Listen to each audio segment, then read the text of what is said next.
Hello, George. Nice to see you. And there's Timmy too. Timmy, come over here, boy. Hello, George. How are you? Hello, nice you could come. I feel great. After all, it's the summer holidays. So, any new adventures in sight? No, nothing yet, Dick, unfortunately. But I've got some interesting news for you instead.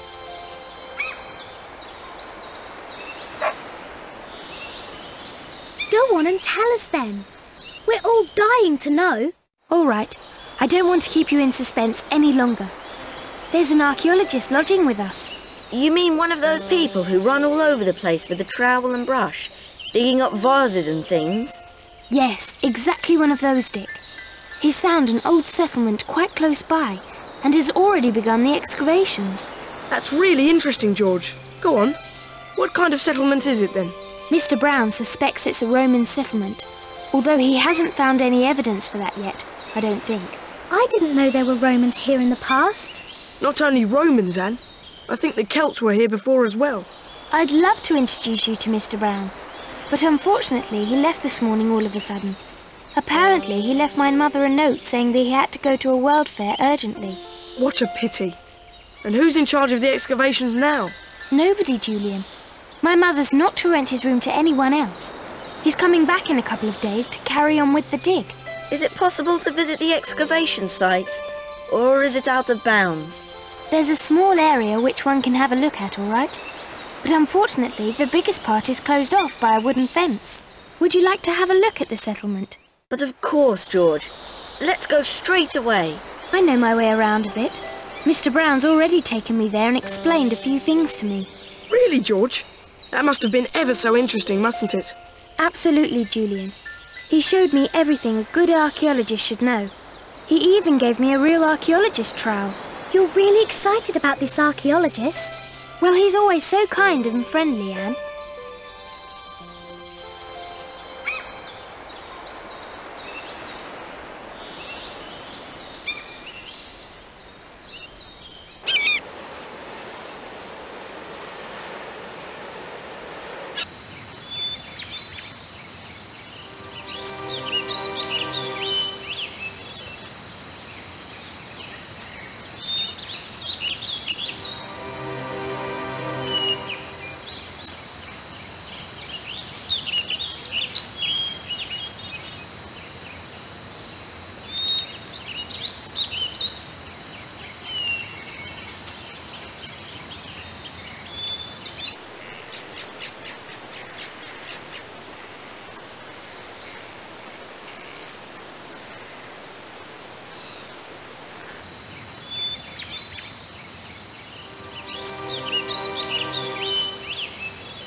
This is the fence I was telling you about. Behind that are the recent excavations. The areas of the settlement that hadn't been completely measured out and cleared. Why are they making such a fuss about the fence? Apart from a few old walls, there's nothing to see anyway, is there? But Anne, just think of all those old vases, pots, pieces of jewellery and weapons that might still be waiting to be found there. Mr. Brown told me that they do this to keep nosy people out. Besides, this way, the finds are protected and can't be pinched.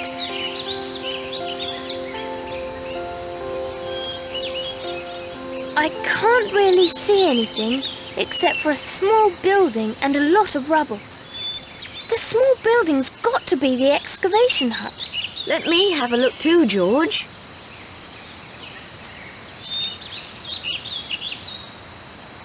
That's right, George. I can't see more than that either. But there's some bad weather brewing up on the horizon. We should make our way back quickly before we're caught in a storm. Yes, let's get back to Kieran Cottage fast. Aunt Fanny's bound to be worried.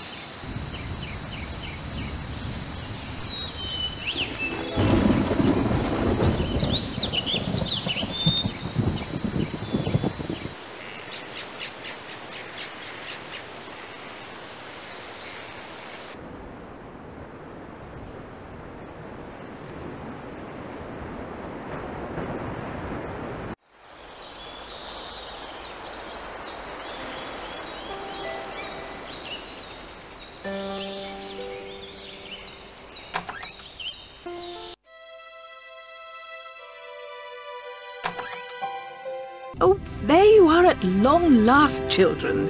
How was your trip? Hello, Aunt Fanny. The trip was fine. Tell us, have you visited the dig yet? Hello, Auntie. What do you think of the archaeologist? Good afternoon, Aunt Fanny. How are you? Hold your horses, you three. I really can't answer 3 questions at once. Back to your question, Anne. I feel splendid. Thanks for asking. George couldn't keep herself from telling you two about the dig, eh? Yes, but that really is a piece of news. To your question, Julian, no, I haven't seen the dig personally. To be honest, I haven't had the time. I'll wait until they're done with the digging. At the moment, you can only see a very small part of it anyhow. And now to your question, Dick. The archaeologist is a very nice, courteous man. And an old acquaintance of your uncle's, by the way. Has the archaeologist uncovered anything besides the foundations? You mean some old treasures? I haven't got a clue. You'd better ask your uncle. He reads up on that daily in the local paper. Where is Uncle Quentin anyway, Aunt Fanny? Where he spends most of his time. In his study. See if you can find out any news about the dig from my father. He won't tell me anything. All right, George.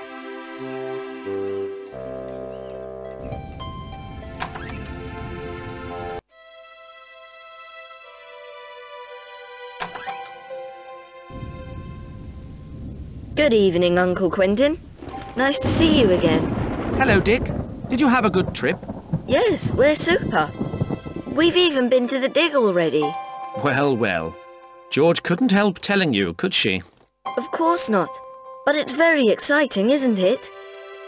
Uncle Quentin, has the archaeologist actually found objects from Roman times yet? No, he hasn't. At least nothing significant. You think that his theory about a Roman settlement is really correct? I do believe he's on the right track. After all, he's uncovered a few foundations. But it's as if they've been picked clean.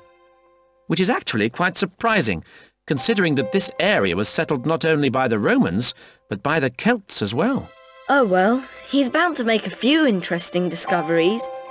According to what George told us, he seems to be working really hard. He's got to. After all, he's under enormous pressure. People expect some significant finds from him. A lot of money has already been invested in this project. That sounds like a lot of work for Mr. Brown. Funny that he still has enough time to visit a world fair. Do you know what he wants at this fair? I don't know. But if you want to know more about Mr. Brown, ask Aunt Fanny. She's chatted with him quite often. Now, if you don't mind, I have to get back to my research. I won't disturb you any longer then.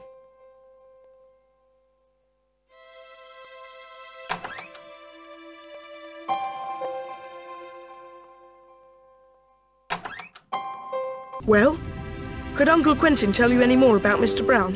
Mr. Brown doesn't seem to be having an easy time of it. He's under enormous time pressure to come up with some significant discoveries quickly. In a way, I feel sorry for him. Me too. We should help him. But not before tomorrow morning. It's already too dark now, and besides there's a storm blowing out there. Very sensible, Julian. I would suggest you get a good night's sleep to recover from your tiring trip. As always, you're right, Aunt Fanny. Let's go upstairs. Good night, Aunt Fanny. Good night, Auntie. Good night, Aunt Fanny. Good night, Mother. Good night, children. Sleep well.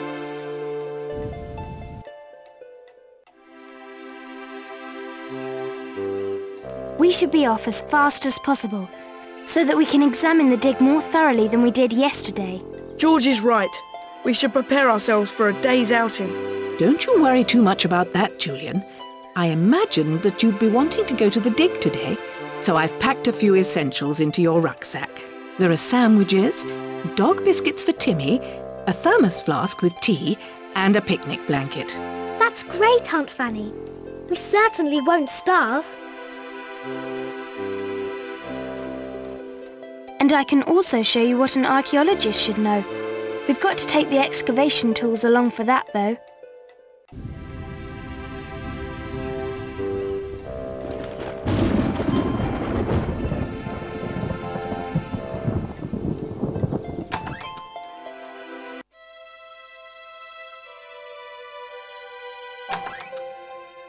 What's going on, Dick?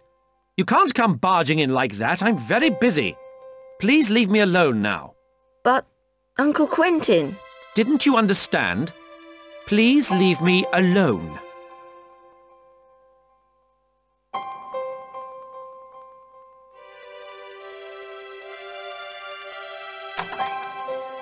My goodness, Dick. What's the matter with you? What on earth's the matter with Uncle Quentin? He tossed me out of his room before I could even explain what I wanted. Don't take it so badly, Dick.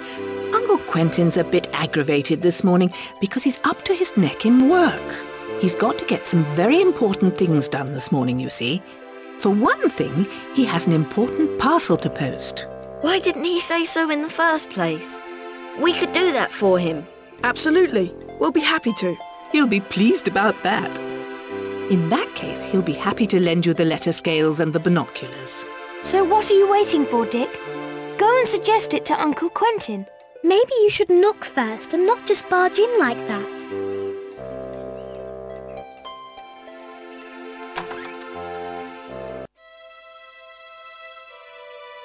I should follow Anne's advice and knock first. Yes, what is it? It's me, Uncle Quentin. Dick. I only want to make you a brief proposal. Oh, well then, Dick. Come on in and keep it brief.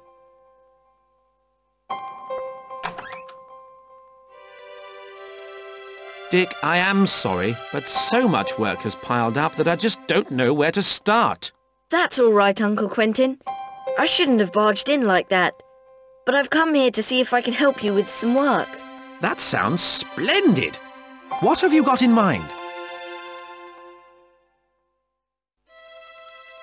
How about us posting the parcel at the post office for you? Would you really do that? I would owe you a favour then. I can think of something. Could you lend us your letter scales and your binoculars? I knew there was something behind it. All right, it's a deal. But why do you need my letter scales and the binoculars? We want to go on an outing to the dig, and we still need a couple of tools. If we do find something, we have to measure and weigh it properly, don't we?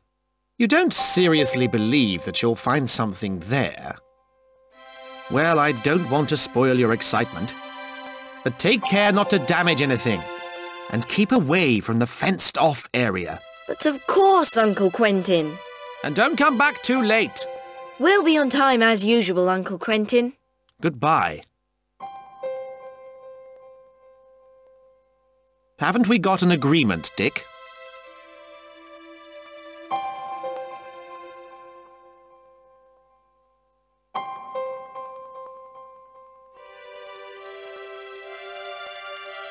We'll take that off to the post office quickly.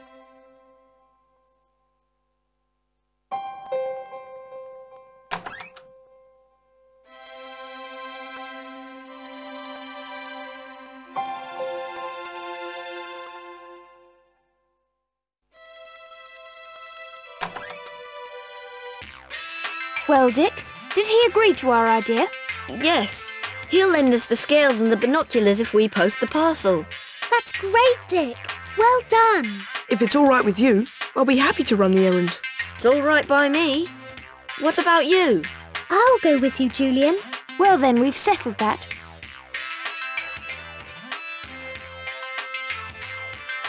All right then, we'll meet in front of the house. See you two later. Right, George. We should start looking for the remaining equipment. Okay, let's get cracking.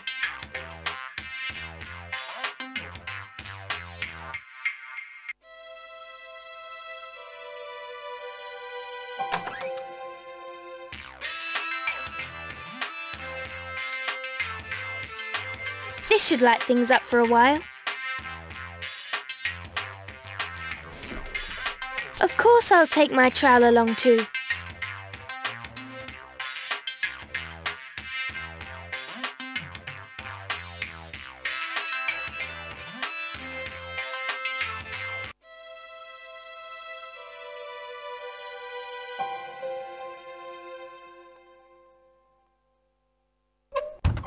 This might come in handy at some stage.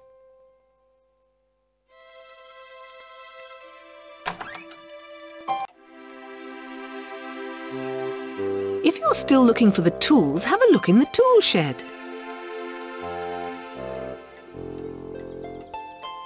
I'll take that along.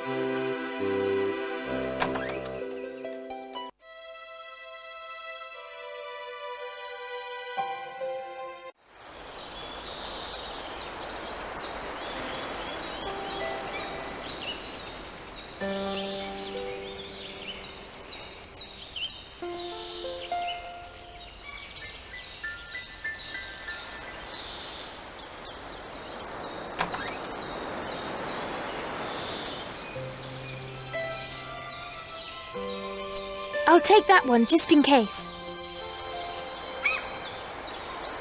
Who knows when this might come in handy? Having something like this with you might prove useful.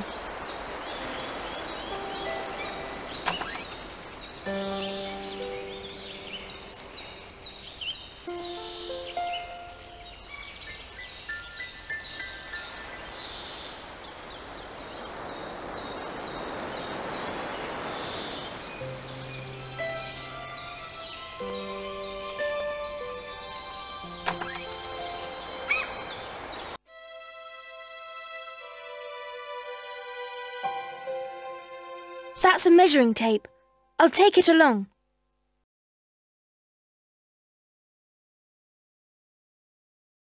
You could always use some glue.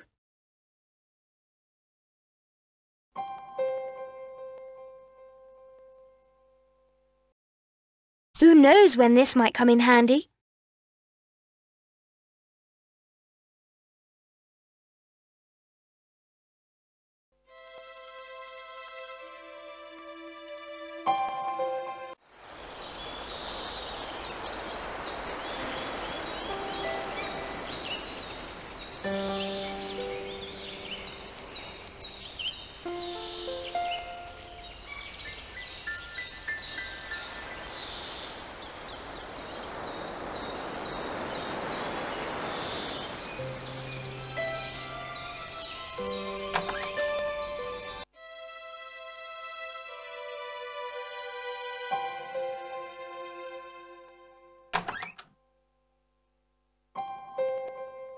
I'm sorry, I've got to get back to work. We've got to be extra careful with the letter scales. We definitely need the binoculars.